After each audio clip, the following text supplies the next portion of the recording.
మీరు చాలా ప్రశాంతంగా హార్ట్ఫుల్ గా నవ్వుతున్నారు. బట్ ఎలా? నేను చాలా మంది దైవజనులను చూశాను, బట్ ఇంత హార్ట్ఫుల్ గా ప్రకాశవంతమైన నవ్వు చూడలేదు. దాన్ని నేను కాంప్లిమెంట్ అనుకుంటున్నాను. Thank you very much. చాలా సంతోషం. మీరు ఎవరు రాశారో కానీ గుండ్రంగా జిలేబీలాగా రాశారు. మీరు కూడా చాలా ప్రకాశవంతంగా రాశారు. చాలా చాలా సంతోషపడుతున్నాను మీ రైటింగ్ చూసి. దేవుని వాక్యము ఎందుకని తిరిగి దేవుని ఎరిగిన వారికే చెబుతున్నారు. లైక్ చర్చిలో సభలలో మళ్ళీ క్రైస్తవులే ఉంటారు కదా. Absolutely true. దేవుని వాక్యము ఒకసారి వింటే సరిపోతుంది అని కాదు. దేవుని వాక్యం స్వార్థ అనేది మన జీవితంలో ప్రతి రంగాన్ని ప్రభావితం చేయాలి. మన స్వార్థ జీవితం అనేది ఎందుకు వారం వారం మనం గుర్తు చేస్తాము అని అంటే, అంత గుర్తు చేసినా కానీ మనం మట్టి బుర్రలకు ఎక్కదు, చెప్పేవాడు కూడా ఎక్కదు. మీకు తెలిసిన విషయం. చెబుతూ నేర్చుకుంటూ ఉంటాం చాలాసార్లు. వింటూ మీరు నేర్చుకుంటూ ఉంటారు. అంటే ఉన్నదన్నట్టు చెప్తున్నారు. ఇక్కడ చెప్పినంత మాత్రాన ఎవరు దాని ఏమంటే సూపర్ హీరోలు కాదు. కానీ దేవుని వాక్యం ఎంతగా చెబితే, ఎంతగా వింటే, ఎంతగా నేర్చుకుంటూ ఉంటే అంతగా రోజు రోజుకు మనం పరిపక్వత చెందుతాం. దానికోసం చెప్తున్నాం. రెండో విషయం, ఒకవేళ గాస్పెల్ అన్నది ప్రతి స్వార్థ అన్నది బయట చెప్పాలి కదా అని అంటే బయట కూడా చెప్పాలి, బయట కూడా చెబుతాం. ఉదాహరణకు, నాకు ఒక చిన్న వ్యాపారం ఉంది, ఒక కంపెనీ ఉంది. అందులో 40 మంది నాకు ఎంప్లాయీస్ ఉన్నారు. నా ఎంప్లాయీస్ని ఆ 40 మందికి నేను పాస్టర్ లాంటి వాడిని. అది ఆ చిన్న కంపెనీని నేను దేవుడు నాకు ఇచ్చినటువంటి సంఘ బాధ్యతగా చూస్తాను.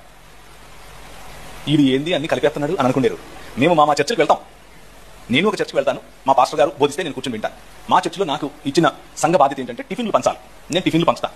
పోయిన సంవత్సరం ఏదో వేరే బాధ్యత ఉండింది. పదవి కాదు, బాధ్యత. సంఘంలో చేసేది పదవితో చేయరు, బాధ్యతతో చేస్తారు. ఇవన్నీ ఉంటాయి. కానీ నాకు వాటితో పాటు దేవుడు ఇచ్చిన బాధ్యత నా వ్యాపారం. నా వ్యాపారాన్ని నేను దేవుడు నాకు ఇచ్చిన బాధ్యతాయుతమైన సంఘ పరిచర్యగా చూస్తాను. అందులో హిందువులు ఉంటారు, ముస్లింలు ఉంటారు, క్రైస్తవులు ఉంటారు, ఏ దేవుడిని నమ్మనోళ్ళు ఉంటారు. వాళ్ళతో నేను ఇంటెన్షనల్ గా కావాలని సమయం గడుపుతాను. వాళ్ళతో పొద్దున్న లేచినప్పటి నుంచి వాళ్ళకి ఏసులో నమ్ముకోండి పరలోకం పోతారు అని చెప్పను, కానీ స్నేహంగా ఉంటాను. మనస్ఫూర్తిగా వాళ్ళతో సమయం కేటాయిస్తాను. మనస్ఫూర్తిగా వాళ్ళతో దేవుడి గురించి మాట్లాడతాను. దేవుడు నా గురించి, నా జీవితంలో చేసిన విషయాలు చెప్తాను.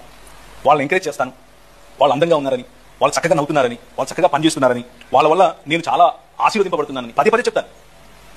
వాళ్ళు దేవుని స్వరూపం మరియు పోలిక చొప్పున నువ్వు ఉన్నావు అని వాళ్ళు గుర్తు చేస్తూ ఉంటారు. ఇది దేవుడు నాకు ఇచ్చిన పరిచర్య. సో పరిచర్య, దేవుని వాక్యం చెప్పడం అన్నది మత్తయి సువార్త 5వ అధ్యాయం 10 తీయండి, మార్కు సువార్త 1వ అధ్యాయం 15 తీయండి అని చెప్తేనే కాదు. మనం స్నేహం చేస్తూ ఒక చోట కూర్చొని, ఏరా మామ బాగున్నావా, ఏరా మన దిగులుగా ఉన్నావేంట్రా, అంతా ఓకేనా, ఏం కాదురా, నాయన ఉన్నాడు చూసుకుంటాడు అని చెప్పడం కూడా పరిచర్యే. అది దేవుని వాక్యం చెప్పడమే. సో దీని పెద్ద మతం అనుకోకండి, చాలా సింపుల్. ఒకసారి 2 కొరింథీ రాసిన 2వ పత్రిక 11వ అధ్యాయం. సర్పము తన కుయుక్తి చేత హవ్వను మోసపరిచినట్లు మీ మనసులను చెరపబడి, ఇది జాగ్రత్తగా అండర్లైన్ చేసుకొని కావాలంటే, క్రీస్తు ఎడలనున్న సరళత నుండి, సరళమ్మ అంటే అర్థం ఏంటి, సరళత అంటే అర్థం ఏంటి, ఈజీ, సులువైన అని, అంతేనా. నేను సరళత, క్రీస్తులో చాలా సరళత ఉంటుంది. దీన్ని నానా రకాలైన మత ప్రాతిపదికల్లో చుట్టేసి, నువ్వు పల్టీలు కొడితే దేవుడు నీకు ఇస్తాడు, నువ్వు తల కింద పెట్టి పైన పెడితే అది ఇస్తాడు, ఏమేమో చెప్పుకొని చేయాల్సిన అవసరం లేదు. క్రీస్తు అందు సరళత ఉంటుంది. ఆ తర్వాత ఏముంటుంది, పవిత్రత ఉంటుంది. అంతే. Your good life and a simple life, సరళమైన జీవితం.